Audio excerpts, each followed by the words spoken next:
IAS ಅಧಿಕಾರಿ ಜ್ಞಾನೇಂದ್ರ ಕುಮಾರ್ಗೆ ಇಡಿ shock ಎದುರಾಗಿದೆ. ಜಯಮಹಲ 8ನೇ ಕ್ರಾಸ್ನಲ್ಲಿರುವಂತಹ ಮನೆಯಲ್ಲಿ ಶೋಧ ಕಾರ್ಯವನ್ನು ನಡೆಸಲಾಗ್ತಾ ಇದೆ. ಸುಮಾರು 9 ಗಂಟೆಗಳ ಕಾಲ ಶೋಧವನ್ನು ನಡೆಸಿದಂತ ಅಧಿಕಾರಿಗಳು ಇದೀಗ ಜ್ಞಾನೇಂದ್ರ ಮನೆಗೆ ನೋಟಿಸ್ ಅನ್ನ ಕೂಡ ಕೊಟ್ಟಿದ್ರು. ಐಎಎಸ್ ಅಧಿಕಾರಿ ಜ್ಞಾನೇಂದ್ರ ಕುಮಾರ್ಗೆ ಇಡಿ ಶಾಕ್ ನ ಕೊಟ್ಟಿದೆ.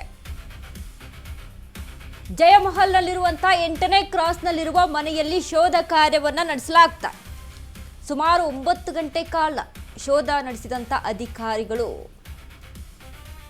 ಜ್ಞಾನೇಂದ್ರ ಮನೆಗೆ ನೋಟಿಸ್ ಅಂಟಿಸಿ ಹೋದ ಅಧಿಕಾರಿಗಳು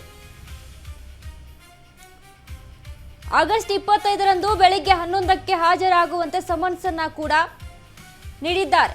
ದಾಖಲೆಗಳ ಸಮೇತ ಇಡಿ ಕಚೇರಿಗೆ ಹಾಜರಾಗಲು ಸೂಚನೆಯನ್ನ ಕೊಟ್ಟಿದ್ದಾರೆ. ತನಿಖೆ ಭಾಗವಾಗಿ ಜ್ಞಾನೇಂದ್ರ ನಿವಾಸದಲ್ಲಿ ದಾಖಲೆ ಪರಿಶೀಲನೆಯನ್ನ ಕೂಡ ನಡೆಸಲಾಗ್ತಾ ಇದೆ.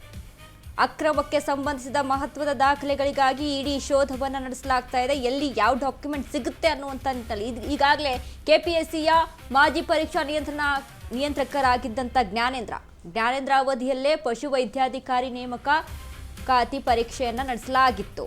ನೇಮಕಾತಿ ಅಕ್ರಮದಲ್ಲಿ ಜ್ಞಾನೇಂದ್ರ ಪಾತ್ರ ಕಂಡು ಬಂದ್ರೆ ಜ್ಞಾನೇಂದ್ರಗೆ ಸಂಕಷ್ಟ ಎದುರಾಗುತ್ತೆ. ತಂದೆ ಅನಾರೋಗ್ಯದ ಕಾರಣ ಯುಪಿಗೆ ತೆರಳಿರುವಂತಹ ಜ್ಞಾನೇಂದ್ರ ಇದೀಗ ಮನೆಯಲ್ಲಿಲ್ಲ. ಜ್ಞಾನೇಂದ್ರ ಕುಮಾರ್ ವಾಪಸ್ ಆದ ಬಳಿಕ ವಿಚಾರಣೆ ಸಾಧ್ಯತೆ ಇದೆ. ಎಸ್, ಕೆಪಿಎಸ್ಸಿ ಹಗರಣ ಪರೀಕ್ಷೆ, ಕೆಪಿಎಸ್ಸಿ ನೇಮಕಾತಿ ವಿಚಾರಕ್ಕೆ ಸಂಬಂಧಪಟ್ಟಂತೆ ನಡೆದಂಥ ಪರೀಕ್ಷೆಯಲ್ಲೂ ಕೂಡ ಹಗರಣ ಆಗಿದೆ. ಇನ್ನು ಮಾರ್ಕ್ ಶೀಟ್ ಅನ್ನ ಕೂಡ ತಿದ್ದುಪಡಿ ಮಾಡಲಾಗಿದೆ. ಇನ್ನು ನೇಮಕಾತಿಯಲ್ಲೂ ಕೂಡ ದುಡ್ಡು ತೆಗೆದುಕೊಂಡು ನೇಮಕಾತಿಯನ್ನ ಮಾಡ್ಕೊಳ್ಳಲಾಗಿದೆ ಅನ್ನುವಂಥ ಏನು ಭ್ರಷ್ಟಾಚಾರದ ಆರೋಪಗಳು ಕೇಳಿ ಬರ್ತಾ ಇದೆಯಲ್ಲ, ಅದರಲ್ಲಿ ಜ್ಞಾನೇಂದ್ರ ಮನೆಗೆ ಕೂಡ ಶೋಧ ಕಾರ್ಯಕ್ಕಾಗಿ ಮುಂದಾಗಿದ್ರು ಅಧಿಕಾರಿಗಳು. ಬಟ್ ಮನೆಗೆ ನೋಟಿಸ್ ಅನ್ನ ಅಂಟಿಸಿ ಬಂದ ಮೇಲೆ ಯುಪಿಯಿಂದ ವಾಪಸ್ ಆದ ಮೇಲೆ ದಾಖಲೆಗಳನ್ನ ತೆಗೆದುಕೊಂಡು ಹೋಗಿ ನೀವು ಇಡಿ ಅಧಿಕಾರಿಗಳನ್ನ ಭೇಟಿ ಮಾಡಬೇಕು ಅನ್ನುವಂಥ ನಿಟ್ಟಿನಲ್ಲಿ ಡಾಕ್ಯುಮೆಂಟೇಶನ್ ಅನ್ನ ಪರಿಶೀಲನೆ ನಡೆಸಲಾಗುತ್ತೆ. ಈ ಬಗ್ಗೆ ನಮ್ಮ ಪ್ರತಿನಿಧಿ ಅರುಣ್ ಒಂದು ವಾಕ್ ಥ್ರೂ ಅನ್ನ ಮಾಡಿದ್ದಾರೆ, ನೋಡ್ಕೊಂಬರೋಣ.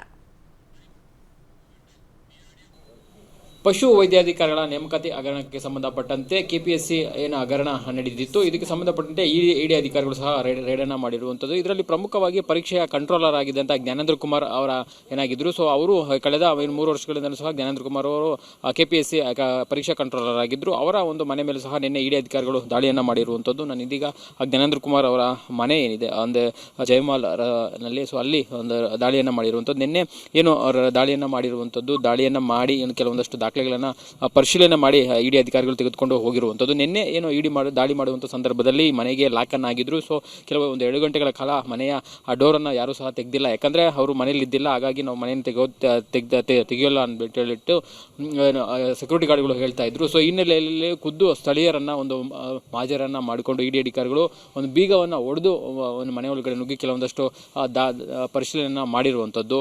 ಏನು ಪರಿಶೀಲನೆ ಸಂದರ್ಭದಲ್ಲಿ ಕೆಲವೊಂದಷ್ಟು ದಾಖಲೆಗಳನ್ನು ಮನೆಯಲ್ಲಿ ಸಿಕ್ಕಿರೋ ಅನ್ನೋ ಮಾಹಿತಿ ಸಹ ಸಿಕ್ಕಿರುವಂಥದ್ದು. ಸೊ ಈ ನಿಟ್ಟಿನಲ್ಲಿ ಇದೀಗ ಇಡಿ ಅಧಿಕಾರಿಗಳು ನಿನ್ನೆ ಸುಮಾರು 9 ಗಂಟೆಗಳ ಕಾಲ ಒಂದು ಮನೆಯನ್ನು ಪರಿಶೀಲನೆ ಮಾಡಿ ನಂತರ ಅವರ ಮನೆಗೆ ನೀವು ನೋಡ್ತಾ ಇರಬಹುದು ನೋಟಿಸನ್ನು ಅಂಟಿಸಿ ಹೋಗಿರುವಂಥದ್ದು. ಅಂದರೆ ಕೆಲವೊಂದಷ್ಟು ದಿನಾಂಕವನ್ನು ನಮೂದು ಮಾಡಿರುವಂಥದ್ದು.